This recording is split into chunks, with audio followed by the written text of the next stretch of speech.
এক গ্রামে থাকত এক ভূষণ নামে ব্যক্তি। সে খুব দয়ালু এবং দানবীর।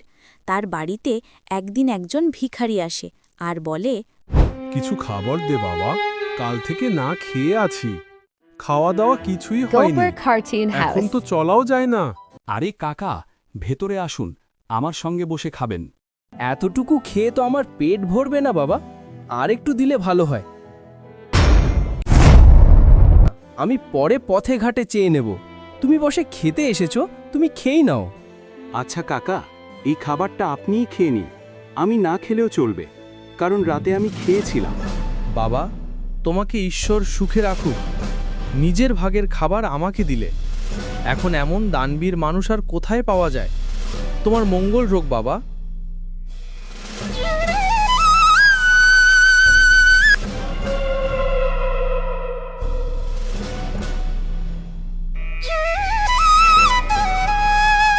আমি একাই এই ধান গমের বস্তাগুলো টেনে টেনে আনছি। আচ্ছা, ভূষণকে ডাকি, দেখিস কিভাবে দৌড়ে আসে। লোকের সাহায্য করতে তার নাকি ভূত যাবে। নিজের পকেটে পয়সা নাই, কিন্তু বড় দানবীর সেজেছে।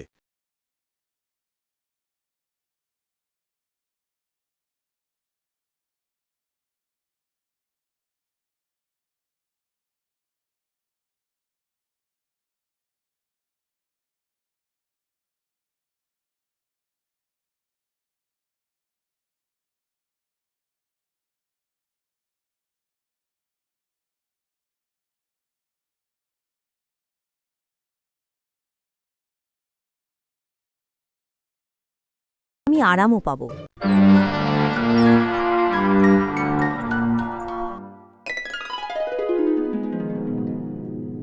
ভাই ভূষণ, অনেক ধন্যবাদ। তুই না থাকলে তো রাত হয়ে যেত এই বস্তাগুলো আনতে।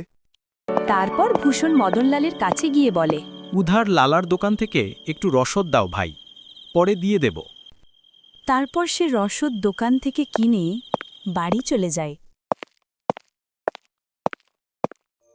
তারপর সে ঘুমিয়ে পড়ে, আর পরের দিন সকালে কানে একটা আওয়াজ আসে, বাঁচাও, কেউ বাঁচাও আমাকে। আরে আরে বীরজু, তুমি তোমার স্ত্রীকে এভাবে মারছো কেন? বলবি? দেখো বীরজু, এমন ভোরবেলা মারামারি ঠিক নয়, গোটা গ্রাম দেখে ফেলছে, এটা কি ঠিক? আরে ভূষণ, কাকে বোঝাচ্ছি রে? ওকে বোঝানো মানে নিজের মাথা দেয়ালে ঠোকানো। নিশ্চয়ই সকালে সকালে চমেলির থেকে টাকা চাইছে। ওর খাবার টাকা তো থাকে না, নিশ্চয়ই মদের টাকা চেয়েছে। এই বুড়ি, চুপ কর। অনেক বেড়েছে তোমার কথা বলা। আমি কি ছোট? তুমি আমার মায়ের বয়সী বলে সহ্য করি, নইলে। আমি কি করেছি গো? কিসের জন্য মারছো? টাকা দে, সন্ধ্যার মধ্যে টাকা দে, নইলে আজ আরো মার খাবি। বীরজু, এটা ঠিক না, সংসারের ওপর হাত তোলা অপরাধ। আমাকে জ্ঞান শোনা দিঙা। ভূষণ বলে, এভাবে তো আর হবে না। এবার হাত বন্ধ করো। ভূষণ বীরজুর হাত চেপে ধরে। এই নে, একটা ঘুষি আমার পক্ষ থেকে। বাহ, ঠিকই করেছ ভূষণ, এই ধরনের লোকের এটাই শাস্তি। স্ত্রীর ওপর হাত তোলে আর নিজেকে পুরুষ বলে, ঠিক। আমি ছাড়বো না, টাকা চাই, সন্ধ্যার মধ্যে দে, নইলে। এই নে টাকা, এখন যা এখান থেকে। আর একটা কথা, যদি আর একবার তোমার স্ত্রীকে মারো, আমি তোমাকে থানায় পাঠাবো, ঠান্ডা করে মার খেয়ে আসবে।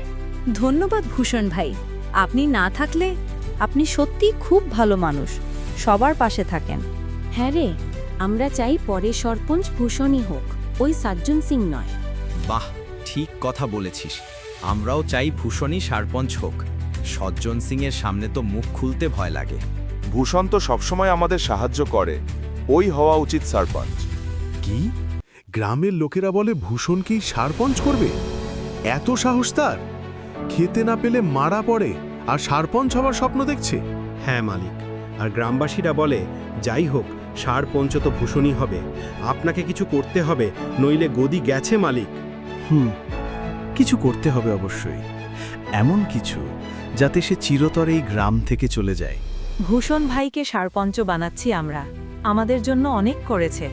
হ্যাঁ, এটাই ঠিক সিদ্ধান্ত। সরপঞ্চ রাগে দাঁত চেপে বলে যে, তোমরা বলছো গ্রামের সারপঞ্চ ভূষণ হবে? আমি দেখব কি করে হয়। মালিক, আপনি আদেশ করুন। ভূষণ নির্বাচনে যেতে এরপর রেশন বিশৃঙ্খলার শুরু। বাবা ভূষণ, তুই সারপঞ্চ হোস দেখে আমাদের খুব ভালো লাগছে। এবার অন্তত ভালো রেশন পাবো। হ্যাঁ কাকা, সব কিছু ভালো হবে। আপনারা আমাকে যে দায়িত্ব দিয়েছেন তা আমি সৎভাবে পালন করব। দোয়া করবেন। এবার গ্রামে উন্নতি হবেই। আগের সারপঞ্চ তো অর্ধেক রেশন কেটে রাখত। আপনারা নিশ্চিন্ত থাকুন, আমি অন্যায় হতে দেব না। পরের দিন গ্রামে অভিযোগ, কি ভূষণ, তুমি রেশনে ভেজাল দিলে? তোমার কাছে আশা করিনি। রেশনে ভেজাল? ভূষণ, তুই তো গ্রামের মঙ্গলই চাইতিস, তাহলে রেশনে ভেজাল দিলি কেন? এতটা অন্যায় তো আগের সরপঞ্চ করত না। এই গ্রামে থাকার যোগ্য না তুমি, এখনই গ্রাম ছাড়ো। সারপঞ্চ আসে, নিজের জাল পাতা কথায় ঘি ঢালে। হ্যাঁ হ্যাঁ, এটা কি এখনই গ্রাম থেকে বের করে দাও? এ কি বিশ্বাস করে সবাই ভুল করেছে? হ্যাঁ, এক্ষুনি গ্রাম ছাড়ো। আমরা তোমাকে বিশ্বাস করেছিলাম, তুমি সেই বিশ্বাস ভেঙেছ। আমি কেন রেশনে ভেজাল দেব? আমার কোনো লাভ নেই এতে। আমরা কিছু শুনতে চাই না, তুমি গ্রাম ছাড়ো। ভূষণ গ্রাম ছেড়ে যায়। কয়েকদিন পর সারপঞ্চের নকর 2 লোকের কথা শুনে এসে, মালিক, মালিক, বড় বিপদ। 2 জন লোককে কথা বলতে শুনলাম। তারা বলছিল ভূষণ নাকি জঙ্গলের ওই কুড়ে ঘরে আত্মহত্যা করেছে প্রায় 1 সপ্তাহ আগেই। কি বলিস? সত্যি? হ্যাঁ মালিক, তারা 2 জন জোর গলায় বলছিল। গ্রামেও হয়তো খবর ছড়িয়ে গেছে। হ্যাঁ, ভালোই হলো, আমার পথের কাঁটা নিজে থেকেই সরে গেল। মালিক, সবাই বলছে ভূষণ লজ্জায় আত্মহত্যা করেছে। গ্রামবাসীরা তো এমনই, সুবিধা দেখলেই মুখ ফিরিয়ে নেয়। কিছুদিন পর সন্ধ্যায় অন্ধকারে ভূষণ সরপঞ্চের বাড়ির সামনে। ওই নুকুর সামনে কে দাঁড়িয়ে আছে? আমার মনে হচ্ছে ওটা ভূষণ। ভূষণের ভূত। মালিক, এটা ভূতই আপনার ক্ষতি করতে এসেছে নিশ্চয়ই। আমি তো যাচ্ছি, আমার 4টে বাচ্চা, 2 খান বউ, এখন মরতে পারবো না। নৌকর দৌড়ে পালায়। ভূষণ, দাঁড়াও, কি চাও তুমি? আমি সব দেব, বাড়ি, জমি, টাকা, সব। আমি তোমাকে ছাড়ব না। তুমি আমাকে বদনাম করেছো। আজ সত্যটা তোমাকেই গ্রামবাসীর সামনে বলতে হবে, নইলে আমি তোমাকে ছেড়ে দেব না। হ্যাঁ হ্যাঁ, আমি বলবো, সব বলবো, শুধু আমায় মারবে না। গ্রামবাসী ডেকে আনা হয়। শোনো সবাই, সেদিন রেশনে ভেজাল আমি আর আমার নকর মিশিয়েছিলাম, ভূষণ নয়। কি তুমি? হ্যাঁ, সব দোষ আমার, আমি করেছি। তোমরা ভুল করেছিলে ভূষণকে ভরসা না করে। ও নির্দোষ। আমি আত্মহত্যা করিনি। আমি খবরটা মিথ্যা ছড়িয়েছিলাম চোরকে ধরার জন্য, আর সেই চোর তোমাদের সামনে দাঁড়িয়ে আছে। ভূষণ ভাই, আমরা ভুল করেছি, আমাদের ক্ষমা করো। আমরা সজ্জন সিংয়ের কথায় বিশ্বাস করে ভুল করেছি, আমাদের দোষ। ভূষণই আমাদের প্রকৃত সারপঞ্চ। হ্যাঁ, সজ্জন সিংকে গ্রাম থেকে বের করা হোক। চলো, সজ্জন সিংকে গ্রাম ছাড়া করো। আপনাদের ভুল বোঝাবুঝি আমি ক্ষমা করে দিলাম। এবার আমরা সবাই মিলে গ্রাম গড়ব। ভূষণ বাবা, আমরা তোকে অন্যায় করে কষ্ট দিয়েছি, আমাদের ক্ষমা কর। আমরা সজ্জন সিংয়ের কথায় বিশ্বাস করে ভুল করেছি। তুমি যে এত ভালো তা আমরা বুঝতেই পারিনি। ভূষণই আমাদের প্রকৃত সারপঞ্চ। ওই সজ্জন সিংয়ের জায়গা ওরই প্রাপ্য। হ্যাঁ, ভূষণ ছাড়া আর কেউ আমাদের জন্য এত করতে পারে না।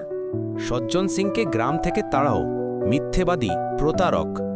এরপর সজ্জন সিংকে গ্রাম ছাড়া করল আর ভূষণকে গ্রামের সরপঞ্চ বানালো। ভিডিওটি কেমন লাগলো দয়া করে চ্যানেলটাকে সাবস্ক্রাইব করে দেবেন। সবাই ভালো থাকবেন, ধন্যবাদ।